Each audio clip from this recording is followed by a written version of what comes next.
Assalamualaikum warahmatullahi wabarakatuh. Perkenalkan saya Andara Ardina dari kelas IFB 1J dengan nomor induk mahasiswa 2511086.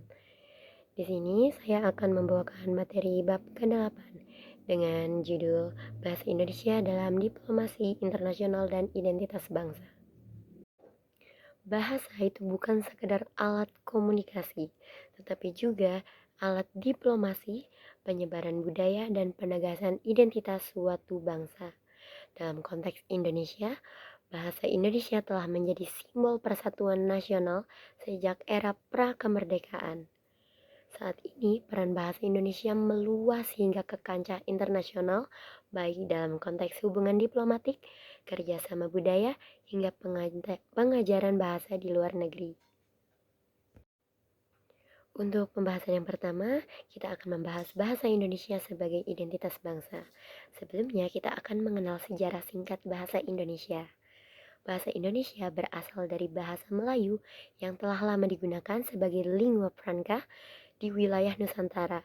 Pada tanggal 28 Oktober 1928, melalui Sumpah Pemuda, bahasa Indonesia secara simbolik dipilih sebagai bahasa yang menjadi bahasa persatuan.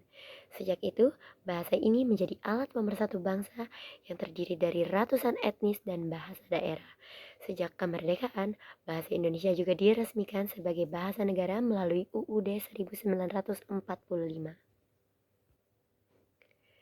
Yang kedua yaitu bahasa sebagai cermin budaya dan jati diri.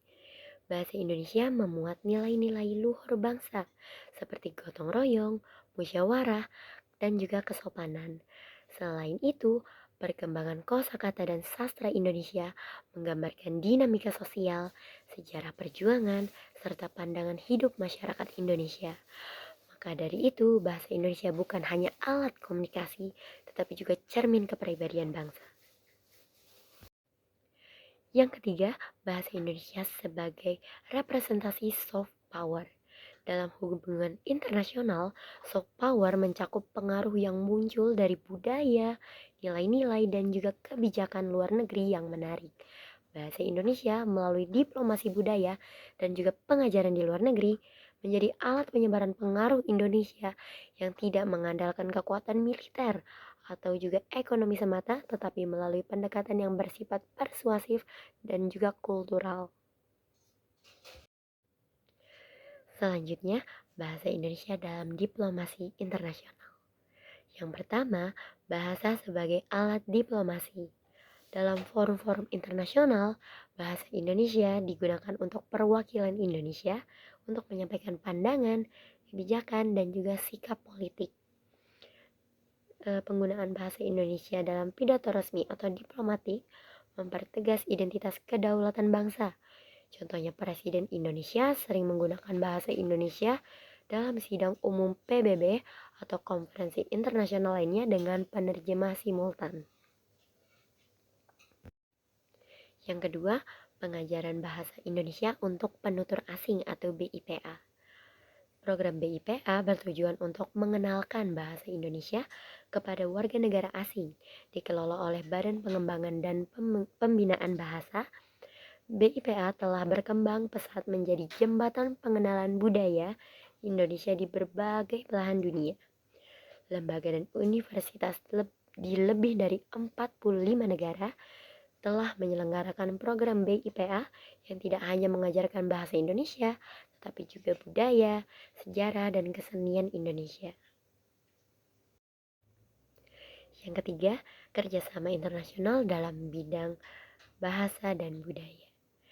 Indonesia aktif menjalin kerjasama budaya dengan berbagai negara, termasuk mendirikan pusat-pusat kebudayaan dan bahasa seperti Pusat Studi Indonesia di universitas luar negeri melalui kegiatan seperti pameran budaya, pertukaran pelajar, lokakarya sastra, dan juga pelatihan guru bahasa.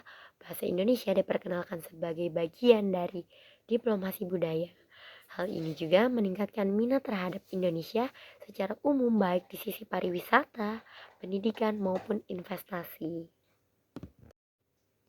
Yang keempat, peran bahasa Indonesia dalam politik luar negeri. Dalam konteks ASEAN, bahasa Indonesia menjadi salah satu bahasa yang dominan digunakan dalam kerjasama regional. Dalam pemerintah Indonesia juga tengah mendorong pengakuan bahasa Indonesia sebagai bahasa resmi ASEAN yang akan menjadi pencapaian strategis dalam menempatkan Indonesia sebagai kekuatan regional. Selain itu, penggunaan bahasa Indonesia dalam dokumen dan pertemuan bilateral menunjukkan keberanian diplomatik dan juga kepercayaan diri nasional. Meskipun demikian, kita masih memiliki tantangan di sini, antara lain yaitu globalisasi dan dominasi bahasa Inggris. Bahasa Inggris sebagai bahasa internasional menjadikan bahasa Indonesia belum menjadi pilihan utama dalam komunikasi diplomatik antar negara. Yang kedua, yaitu kurangnya pengajar profesional dan juga materi ajar yang memadai. Di luar negeri membatasi ekspansi program BIPA ini. Lalu yang ketiga, minimnya kesadaran nasional akan pentingnya internasionalisasi bahasa Indonesia membuat pengembangan strategi global bahasa ini belum optimal. Namun kita juga masih memiliki peluang di sini. Peluangnya yaitu antara lain jumlah penutur bahasa Indonesia sudah lebih dari 270 juta jiwa yang menjadikannya salah satu bahasa dengan penutur terbanyak di Asia. Lalu selain itu juga ada kedudukan Indonesia sebagai negara dengan ekonomi terbesar di Asia Tenggara, membuka peluang diplomasi budaya dan juga ekonomi melalui bahasa. Dan yang terakhir, tumbuhnya ketertarikan masyarakat global terhadap budaya Asia. Termasuk Indonesia merupakan momentum strategis untuk mempromosikan bahasa Indonesia melalui film, musik, kuliner, dan juga literasi. Selain itu, ada juga strategi penguatan peran bahasa Indonesia. Yang pertama, dukungan kebijakan pemerintah. Pemerintah perlu membuat regulasi dan kebijakan yang mewajibkan penggunaan bahasa Indonesia dalam forum-forum tertentu, serta mendukung penyebarannya ke luar negeri. Dukungan pendanaan dan kerjasama internasional juga harus terus-menerus diperluaskan untuk memperkuat institusi-institusi pengajaran bahasa Indonesia di luar negeri. Yang kedua, yaitu digitalisasi promosi global. Pembuatan aplikasi belajar bahasa Indonesia, kursus online, dan juga media sosial yang menarik menjadi penting dalam era digital.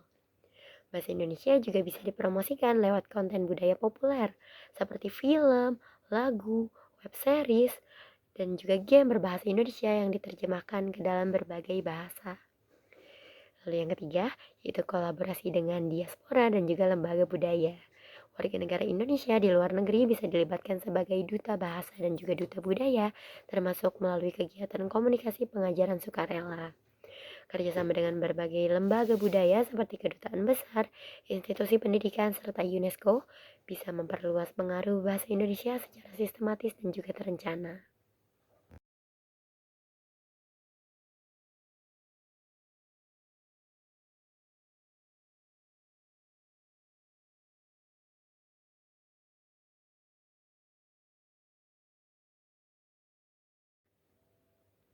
Kesimpulannya, bahasa Indonesia memainkan peran penting sebagai simbol identitas nasional sekaligus alat diplomasi internasional.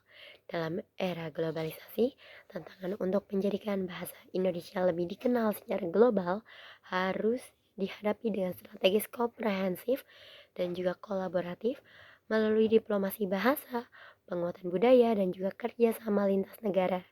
Bahasa Indonesia berpotensi menjadi salah satu kekuatan lunak ataupun soft power utama dalam memperkuat posisi Indonesia di dunia.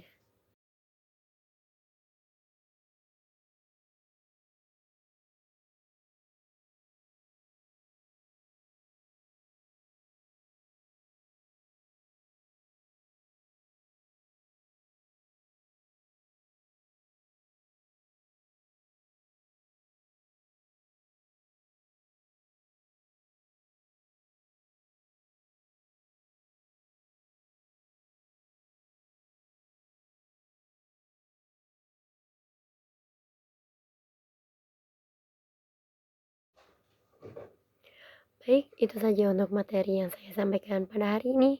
Semoga apa yang saya sampaikan bisa bermanfaat untuk semuanya. Terima kasih atas perhatiannya. Wassalamualaikum warahmatullahi wabarakatuh.